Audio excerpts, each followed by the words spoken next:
may nakilala doon sa Golgota. Siya raw ay ipinako dahil sa sala ng mga tao, at ang pangalan niya'y Jesucristo.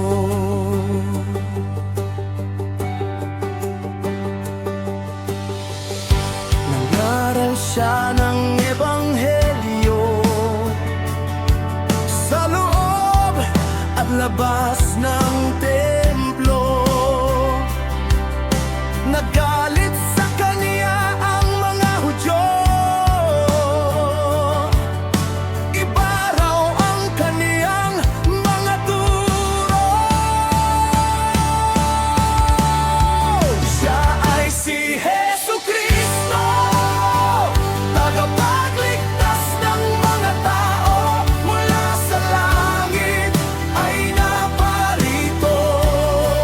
Diyos na nagkatawang tao, mga gawa niya ay patotoo, simbolo sa buong mundo na ang maging isang Kristiyano ay ang mabuhay para kay Kristo.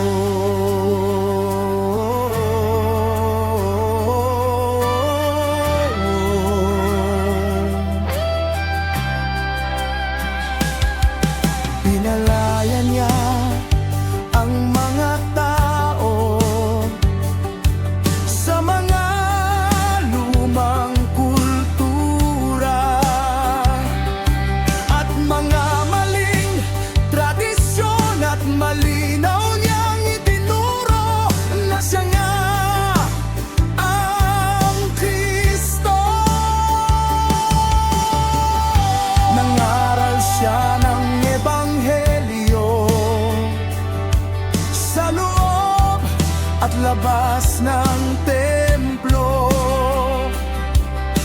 Nagalit sa kanya ang mga Hudyo, iba raw ang kaniyang mga turo. Siya ay si Jesucristo, tagapagligtas ng mga tao mula sa langit ay naparito.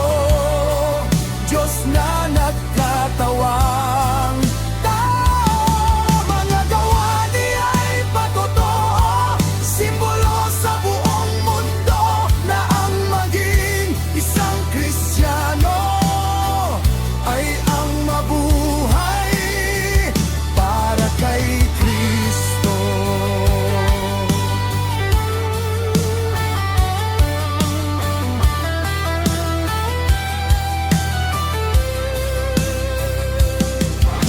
Iniwan niya ang kaharian,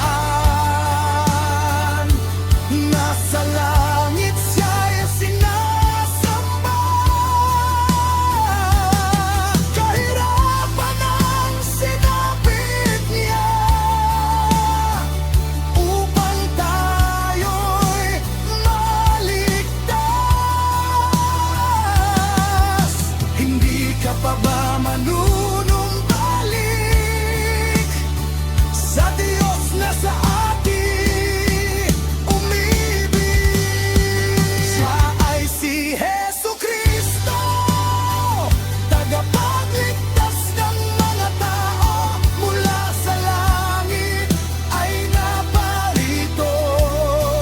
Diyos na nagkatawang tao, mga gawa niya ay patotoo, simbolo sa buong mundo na ang maging isang Kristiyano ay ang mabuhay para kay Kristo.